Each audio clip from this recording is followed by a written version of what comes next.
trying to do my best just to hit record and trust that it's gonna look fine, because I'm sure it will. That being said, looking in the little thing, that is creeping me out, because that goes to the warehouse or the shop itself. And whenever I go back there when it's dark after hours, I'm not gonna lie, it spooks me out, because there's all these shelves, and I'm like, yeah, there's like a stalker from The Last of Us just gonna pounce on me. And what do I have? Just these hands, right? It's not, yeah. Anyways, that aside, I'm here at the shop and I'm doing a bit of homework. Very good album. And you might say that this doesn't look like homework. Right? It's not a textbook. It doesn't look like the pre-recorded video lectures for one's asynchronous intro to psych class. And to that I say that that is a very astute observation, because it is not, in fact, any of those things. It's just a record. So how is listening to music homework? Believe it or not, but I have this pretty revolutionary philosophy that I've been harboring as it relates to composing a good mix. And it's that in order to have a good mix, you should know what music sounds like. Because I've had quite a few discussions lately, this is why I bring it up. It's not necessarily from audio techs, but from a lot of people, maybe pastors, people who work with audio techs, in their polite suggestions as to what the audio tech is doing right or doing wrong. And it might not be as objective of that as that, but I still think that there's some truth to be said that if perhaps a congregation or the pastoral team doesn't enjoy the mix, it kind of indicates something. And same with me. If I go out and I go to a venue and I do a mix and I'm getting, people are coming up the aisle when I'm trying to get to the stage to start tearing down, and people are shaking my hand saying, "Oh, good job." I'm like, all right, then, that's a good sign. People are like shrieking or rearing their head back to front of house to like stare a hole in my soul, just burn me with their retinas, then I'm probably not doing a good job, right? All of that to say that the more you listen to music,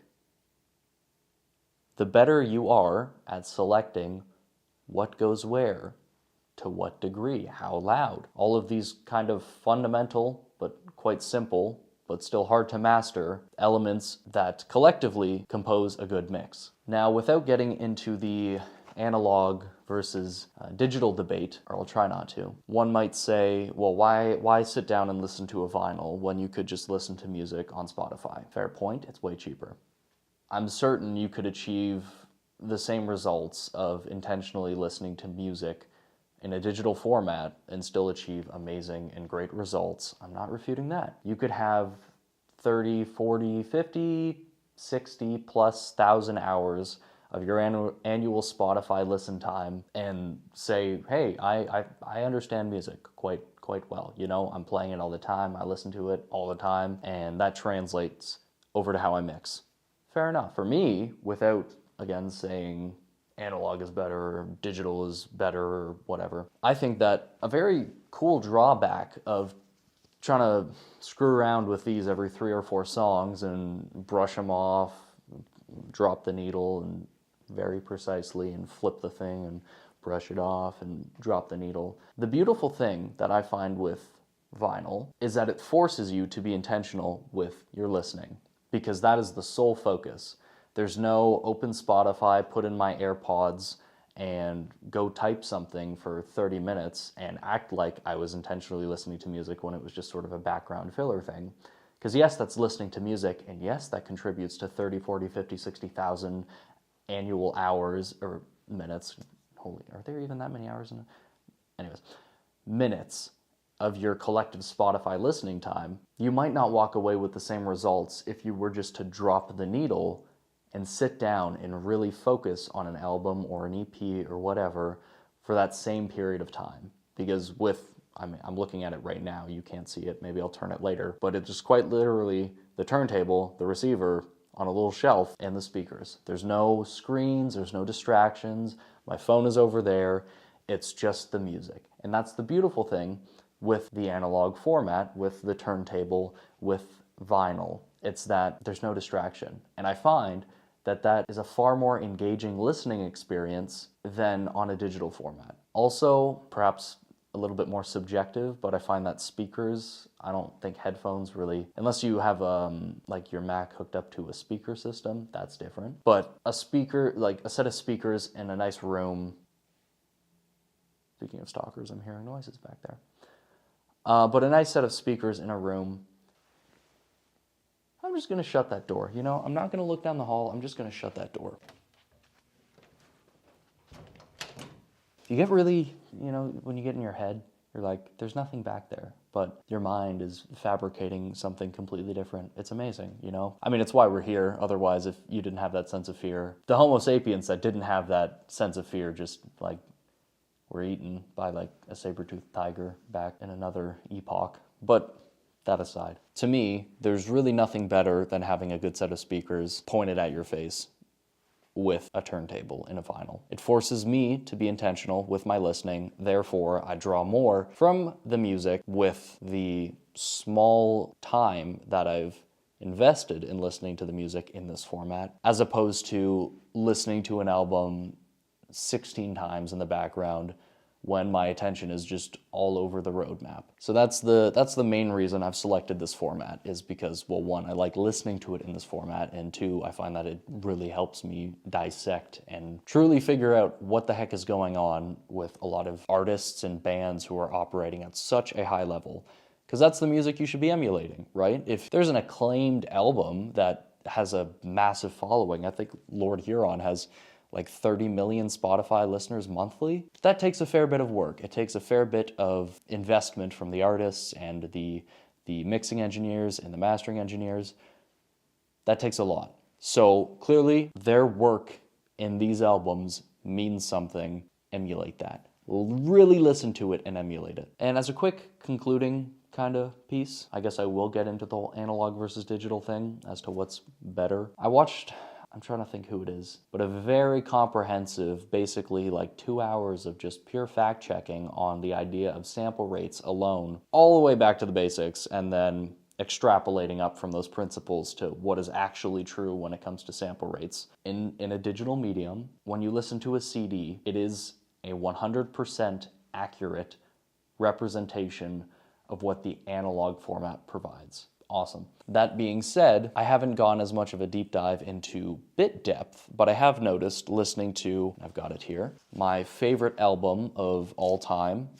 This is just a beautiful masterpiece of the human psyche and one's capacity for creation in a sonic format, called 22 a Million by Bon Iver, Justin Vernon, the man, the myth, the legend. And what I found, and again, I'm not arguing anything to do with sample rate on capturing and recreating analog versus digital, but I have noticed, specifically with lower volume stuff, and this now pertains not to frequency or sample rate, but now to bit depth, because with bit depth, if you have a 16-bit or a 24-bit, what's happening is you have 2 to the power of that number, 16 or 24 or 32 if you really got the computational power for that. What happens is 2 to the power of that number, well, now you have a column where, depending on what the amplitude of the sound is, to fit into and quantize, I guess, into one of these slots in the column. So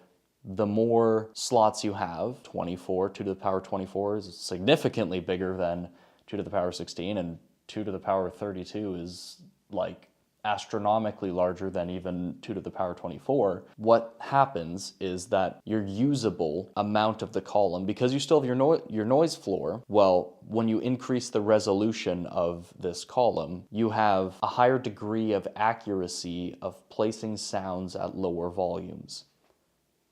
Maybe this is true or not within the album 22 a Million. What I've noticed with A being from a digital format and the analog format is at the end, for example, again, this is just anecdotal, but at the end of 715 Creeks, the third song on the album, the last, I guess, 3 lines, but it's the same line, turn around now, you're my A-team, but the last one is, goddamn, now turn around now, you're my A-team. In the digital version, that's it. Just kind of cuts off, and that's the end of the song. What I noticed with the analog and the vinyl is that super low, but you hear this delay of the line repeating, like the last segment, like a little run of the line, and it's heavy in auto-tune, so I can't do that with my voice. Now you're my A-team, A-team, A-team. It's just like two little repetitions, very, very, very minute in the mix. I'm wondering if that is a result of perhaps bit depth. I don't know what Spotify is rendered to, if it's 16 or 24. I would imagine that for the sake of like higher quality, like I know you can select the options, but at the higher quality setting, it would be the 24-bit depth option. Compared to the vinyl, which there is no bit depth, it just is, right? It is the sine wave. And I know that with that album, there was a lot of tape recording that they did as well. So that piece may have come directly from the source of the sound and had been stored via tape. So you're not digitally quantizing at 22 or 24-bit depth. Or if they were making the album, again, I don't have the project files, if they were at 32 for their bit depth, then that meant that they could preserve that data in the mix in the actual file, like in their DAW, but then when they went to go and export it at 24, which I'm assuming is the higher quality, which I believe is the higher quality upper limit for streaming platforms, that it was lowered the resolution and therefore perhaps cut out a lot of the low sound, like the low volume sound, because now the noise floor has elevated because the resolution has decreased. So that makes it less clear as to where that noise floor actually is. So it just kind of boop when it should actually be down there. So I don't know if that's actually a thing or not, but I have noticed just kind of A/Bing some stuff that, hey, like maybe there is something to the whole analog thing being better. I don't know all of this. Again, my example is just an example. I haven't gone into the math of this. I would love to. But that's just one thing I've noticed, and maybe that's an advantage of the analog format, is that maybe it is better, aside from your sample rate. I mean, alternatively, it could be that there was a separate mix produced for vinyl, and they made it a little bit saucier, and they just kind of threw in a little bit more of the shimmer, the twinkle, the charm, the spice. That's also a realistic possibility as well. I don't know. Well, if that is the case, then artists are putting more into their vinyls, and hell, listen to the vinyls. But because you get more out of it, again, going back to listen to music intently, and if artists are putting more into that format. But yeah, that's it. That's my tangent. If you do know about that whole bit depth thing as to analog versus digital, then please enlighten me. I would like to know, because I know that with sample rate, there's really no argument as to what sounds better or vinyl captures more, produces more. It doesn't work that way. Like mathematically, it does not work that way. But I don't know about bit depth, so that's the other aspect of, that's your y-axis when recording something. That's half of your plotting. Yeah, but that's it. So stay well, listen to music. That's just the gist of it. Like, intently listen to music and find a way where there's no distractions. I guess recording this, you can call it distraction, but it was put on my heart to say this.